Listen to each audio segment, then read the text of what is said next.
នេះគឺជាសកម្មភាពបន្តដំណើរកំសាន្ត off-road សងព្រេង3យប់3ថ្ងៃគោរពជំរាបសួរហើយក៏សួស្តីកាន់ទៅដល់ពុកម៉ែបងប្អូនទាំងគ្នាថ្ងៃនេះវិលមកជួបជាមួយនឹងខ្ញុំបាទវុធីទៀតហើយថ្ងៃនេះផងដែរខ្ញុំបាទសូមនាំអារម្មណ៍ពុកម៉ែបងប្អូនទាំងគ្នារីករាយមកទស្សនាសកម្មភាពទៅរកចាប់បង្កងនៅអូរទឹកវេតដោយដៃទទេដោយមិនបានប្រើស្នូឡើយពីមុនខ្ញុំបាទក៏បានទៅម្ដងហើយដែរក៏បានចាប់បាទបង្កង5ក្បាលតែអត់មានបងប្អូនណាជឿទេពួកគាត់គិតថាខ្ញុំនឹងទិញយកទៅសម្ដែងបាទឥឡូវចង់ដឹងថាសម្ដែងមិនសម្ដែងមិនឲ្យខាត់ពេលវេលាយូរខ្ញុំក៏សូមនាំអារម្មណ៍ពុកម៉ែបងប្អូនតាមខ្ញុំទៅទស្សនាសកម្មភាពវីដេអូពេញទាំងអស់គ្នាបាទ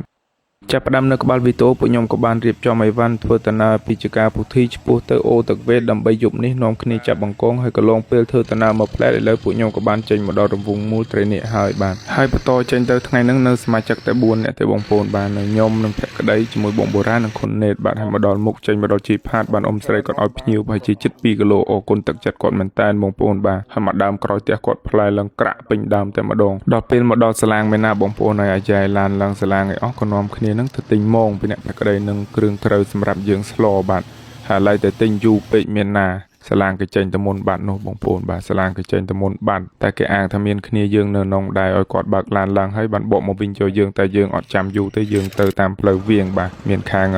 សាឡាងទូចទៅចុះបាទជូនមកឲ្យគាត់អត់យកលុយទេអរគុណទឹកចិត្តគាត់មែនតើបងប្អូនបាទហើយរួចក៏បន្តចេញទៅមុខទៀតបងប្អូនបាទដល់ពេលមកដល់មុខមានណាឃើញតាមផ្លូវដីវារៀងអៀកពីយប់នឹងមេឃភ្លៀងខ្លាំង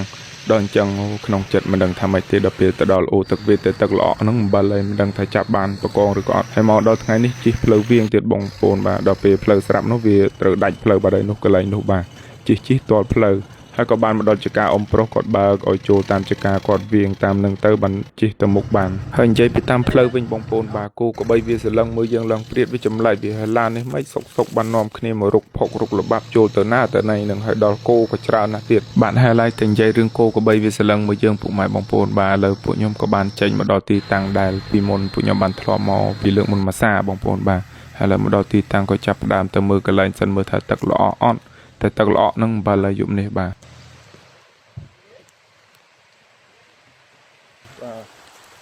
មកដល់ទីតាំងហើយកន្លែងដែលខ្ញុំចាប់ប្រកងកាលនោះទឹកឃើញតែថ្លាពងហើយបាទដល់យប់ចេញហើយ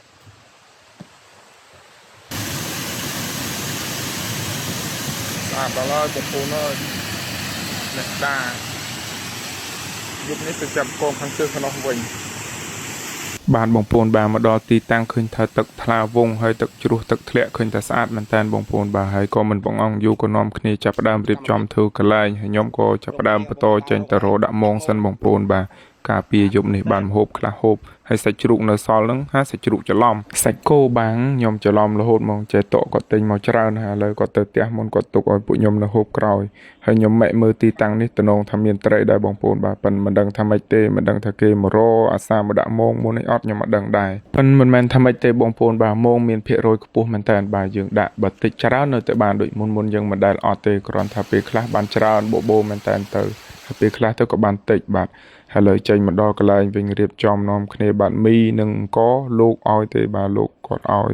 នៅខាងក្នុងផ្សារហើយលើបានយកមកហូបនៅនេះបាទហើយនេះបងប្អូនបាទប្រភេទផ្លែឈើមកមុខហើយខ្ញុំចង់ប្រាប់ហើយក៏ចង់សួរទៅដល់ពុកម៉ែបងប្អូនតាមខេត្តផ្សេងដែរបាទតែខាងខេត្តពុកម៉ែបងប្អូនហៅផ្លែអីដែរខាងខ្ញុំគេហៅថាផ្លែស្រទាប់បងប្អូនបាទយើងអាចបុកអំបិលឲ្យហឹរបន្តិចហើយចុចហូបឆ្ងាញ់មែនតើបាទជូរអែ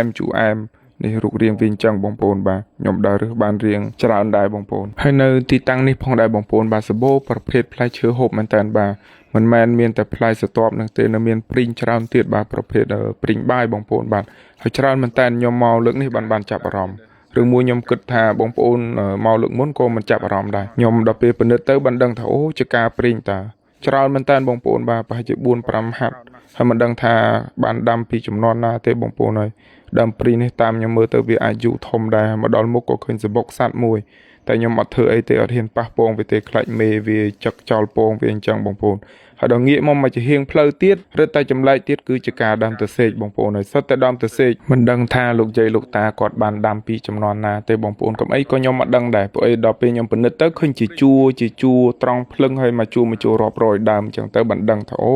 ជាចកា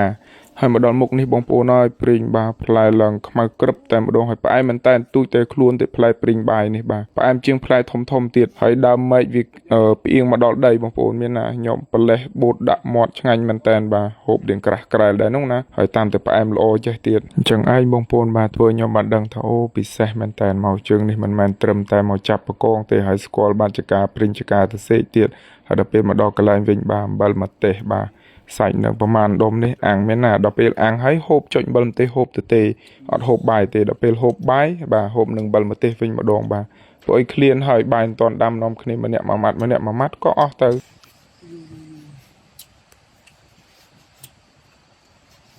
ចុះបន្លែប្រៃយើងមកយកមកទៅងាប់អាហ្នឹងមកចេញដឹងហើយចិត្តដឹងហើយបាទហើយលើពេលយប់ក៏ឈានមកដល់នៅសាច់បន្តិចបងគាត់ក៏បញ្ចេញធ្វើដៃបាទហើយរករ៉ាក់ទៅដៃខុនេតនោះអត់មានព្រាយទេចកឹះឈើទេបាទអញ្ចឹងឯងក្រុមពួកខ្ញុំទៅដល់ណារករ៉ាក់ដល់នឹងខ្វះនេះខ្វះនោះរហូតបាទហើយលើហូបបាយរួចក៏ចាប់ផ្ដើមបន្តចេញមកដើរមើលបាទថាមានបកងអត់កាមេរ៉ាផងពិលដៃផងពិលពាក់ក្បាលផងបាទជើងនេះតែអត់បានដឹងតែថាបងប្អូនគាត់ថាជើងមុនពួកខ្ញុំមកសម្ដែងហើយប៉ុណ្ណា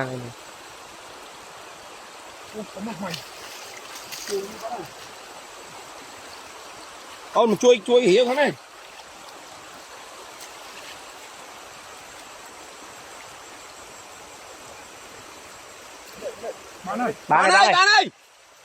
បានហើយយេអូយនេះធ្វើបត់ទីអូយអេមអូយទី1អូយអូmy god អូmy god ប៉ុន្តែមិនជឿថាធីចាប់បកងបានមិនជឿហើយមកនេះហ៊ាននិយាយ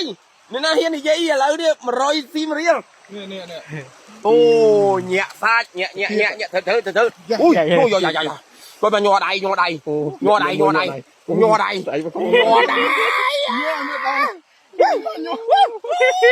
លឿនហូតជើងយូជោគជ័យឲ្យបងប្អូនបាទឃើញថាចេញមកបន្តិចក៏បានមកក្បាលទី1នេះធំមែនតើបងប្អូនហើយលំប៉ិនក៏ដៃខ្ញុំតែម្ដងបាទហើយមកដល់មុខនេះកូនវាប្រពន្ធកូនដៃខ្ញុំអត់ចាប់ទេខ្ញុំទុកវាធំហើយខាងភក្តីឃើញមួយហៅខ្ញុំមកខំរត់ទៅទេសទៅតាស់មកអសឹងអីក្រែងបកងនៅមានណាមកដល់នៅតែសបកបកងសក់ទៅបាត់ពីកាលបាត់ទៅហើយបាទហើយការដើរចាប់របស់យើងនេះត្រូវប្រយ័ត្នប្រយែងដែរបងប្អូនហើយព្រោះអីថ្មកន្លែងខ្លះទៅវាក៏ល្អិលកន្លែងខ្លះទៅអត់អីដែរកន្លែងណាជ្រៅទៅយើងវាងមកដល់លើច្រាំងអញ្ចឹងទៅហើយមានត្រីបងប្អូននេះត្រីខ្មាន់ភក្តីឃើញប្រហែលជាចិត្ត2គីឡូខ្ញុំយកមែកឈើពុកមកវាយមានណាភីងអំបិលបាត់ទៅបាត់ហើយបងប្អូនបាទហើយដល់ពេលរួចត្រីហើយក៏អត់ស្ដាយដែរបងប្អូនបាទស្ដាយបើស្ដាយក៏អត់បានវិញដែរបាទហើយកន្លែងយើងដើរនេះបងប្អូនដូចបងប្អូនបានឃើញហើយទឹកខ្លះទៅក៏ត្រឹមចកេះទឹកខ្លះទៅក៏ត្រឹមក្លៀកហើយមកដល់ខាងមុខនេះភក្តីឃើញមួយបាទខ្ញុំដើរហួសហើយភក្តីហៅមកវិញព្រោះឯពេលខ្ញុំដើរមកហ្នឹងអត់ឃើញផ្នែកទេហើយទឹកវារៀងជ្រៅផុតចកេះមានណាដល់យើងមួយទៅវាបាសខាងក្រោយឡើងទៅនោះខ្ញុំខាយឺតបងប្អូនមើលបកងនោះបាទវាផ្លោងឡើងមកខាងលើចកបានជ្រៅពេកទិញនេះក៏ទិញរ៉ាក់លេខតើជើណាយ៉ារៀវទៀតរៀវទៅត្រៀបទៅលើបដ ாய் បាទហើយបន្ទាប់ពីចាប់បកងទី2ឥឡូវមកដល់មុខខ្ញុំក៏ចាប់បានមួយទៀតហើយបងប្អូនបាទព្រោះអីបងប្អូននៅឆ្ងាយមកញោះគ្នាយើងនៅឆ្ងាយដល់អញ្ចឹងទៅខ្ញុំអត់ហ៊ានចាំទេចាំយូរពេកហ្នឹងបកងវាផ្លោងទៅទឹកជ្រៅបាត់ហ្នឹងអំបិលទៀតហើយបាទហើយយើងដើរមិនមែនងាយជួបទេបងប្អូនហើយតម្រាំតែជួបមួយនេះបាទហើយមិនដឹងថាម៉េចទេបងប្អូនបាទទៅជើងមុន5នាក់បាន5ហើយអញ្ចឹងវាសមនឹងបងប្អូនគាត់គិតថាទិញទៅ5តម្រូវ5នាក់ល្មមសំដែងហើយដល់ទៅលើកទី2នេះបងប្អូនហើយបានបកងហើយមានសកម្មភាពចាប់ហើយបាទហើយមានត្រីបាទត្រីខ្ជឹងអូធំមែនតែនបាទប៉ិនមេជើងដែរល្មមហើយបាទបកងផងត្រីផងហើយនៅម៉ងមិនទាន់សាទេដល់ព្រឹកបានសាសบายចិត្តខ្លាំងម្ដងនេះបងប្អូនឡើងយល់ច្រឡំថាខ្ញុំទៅសំដែងទៀតហើយបាទហើយដើរមកដល់មុខកន្លែងនោះទឹកជ្រៅពេកក៏ដើរវៀងមកលើសិនទៅចាំណាបានអេមយ៉ាអេម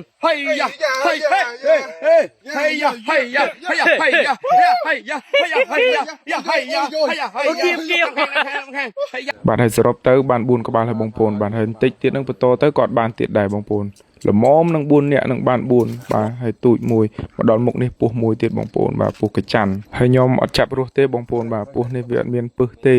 ប៉ុន្តែគ្រាន់តែថាយើងចាប់ទៅវាគៀមខ្លាំងហើយបណ្ដាលឲ្យយើងហូរឈាមច្រើនអញ្ចឹងខ្ញុំលើកមកបោកម៉ាត់តែម្ដងរត់ចាប់ក្បាល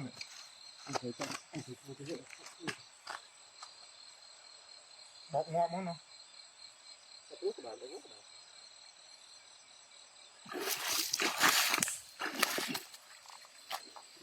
អូ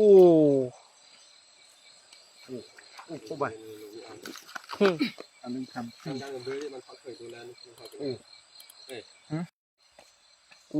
មក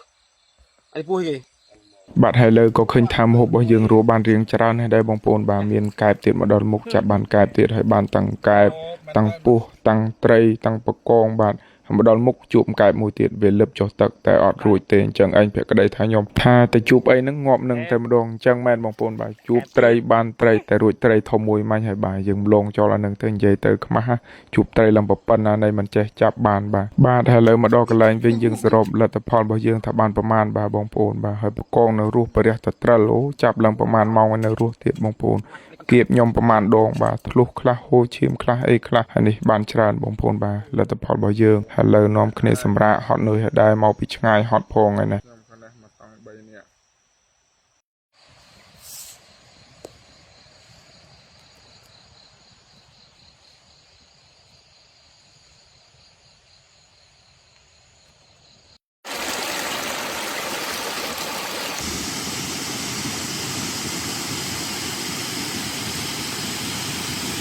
អរុនសុស្ដីពុកម៉ែបងប្អូនទាំងអស់គ្នាបាទពេលព្រឹកក៏ឈានមកដល់ហើយនោះកន្លែងដែលខ្ញុំចូលនោះកន្លែងដែលរកបកងយំអញដល់រហូតឡើងទៅលើនឹងតែឡើងទៅលើនឹងឆ្ងាយបងប្អូនឲ្យទឹកជ្រៅណាស់ចាប់អត់បានទេអញ្ចឹងក៏ខ្ញុំសម្រេចថាមកមិន10ពី10យំអញនឹងមកកន្លែងសម្រាប់វិញបាទហើយលើក៏បន្តចេញមកមើលម៉ងដែលបានរៀបពីងាកមើលថាបានត្រីឬក៏អត់ព្រោះទឹកថ្លាវងយ៉ាងភាគរយយើងរៀងតិចដែរបាទតែមិនអីទេលើកមកឃើញថាចាប់ផ្ដើមបាន2ក្បាលហើយណាបងប្អូនបាទមានតិចអីម៉ានត្រីកញ្ជន់ជ័យក៏មានហើយត្រីស្អីត្រីក្រោះបាទយកមកបុកផ្សំនឹងម្ហូបយកមាញ់រកបានទៀតដែលបានខ្លះសេទុកមានណាឡើងពេញបបបោបាទហើយខុនណេតបាទអត់ធ្វើជាក្រានដាំទឹកស្រួលទេសុខចិត្តកាន់អញ្ចឹងឯងដាំទឹកឲ្យទឹកពុះបាទហើយម្ហូបយើងឯនេះភក្តីបានស្ងោជ្រក់វិញភក្តីថាលុះត្រាតែបកងបានស្ងោជ្រក់ក្រៅពីនឹងអត់ស្ងោជ្រក់ដាច់ខាតបាទតែអញ្ចឹងក៏អញ្ចឹងទៅចុះបាទទៅនឹងដឹងតែបានហើយប៉ុន្តែតិចច្រើនមិនដឹងដែរបងប្អូនហើយភក្តីនៅនិយាយមួយម៉ាត់ចេះទៀតតតែបកងចាប់ផ្ទាល់ដៃទៀតណាបាទបើបកងទិញអត់ទេបាទហើយលើម្ហូបរបស់ពួកខ្ញុំក៏បានចិនហើយក៏សូមអញ្ជើញពុកម៉ែបងប្អូនបាទហូបជាមួយនឹងពួកខ្ញុំទាំងអស់គ្នា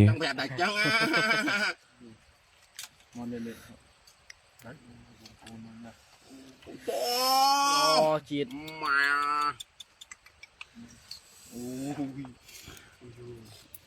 អូនោះជាតិណាស់បងប្អូនហើយបាទបានតែ4ម្នាក់មួយមែនប៉ុន្តែរសជាតិវាខុសពីបកងទិញធម្មតាមែនបងប្អូនឆ្ងាញ់មែនតើបាទប៉ុន្តែខុសទៅថាទៅជើងមុន5នាក់ក៏បានមួយទូចជាងគេហើយទៅជើងនឹង4នាក់ក៏បានមានបកងមួយទូចជាងគេចឹងទៀតបាទតែមិនអីទេយើងចែករំលែកគ្នាម្នាក់បន្តិចអញ្ចឹងទៅបាទចាំមើលលើកក្រោយបើថាមានឱកាសខ្ញុំនឹងនាំគ្នាទៅប្រហែលជា10នាក់ចាំមើលថាចាប់បានបង្កង10ហើយក្រាន់ជាមួយនឹងគ្នា10នាក់អត់ព្រោះទៅ2ដងទៅ5នាក់បាន5ទៅ4នាក់បាន4បាទហើយ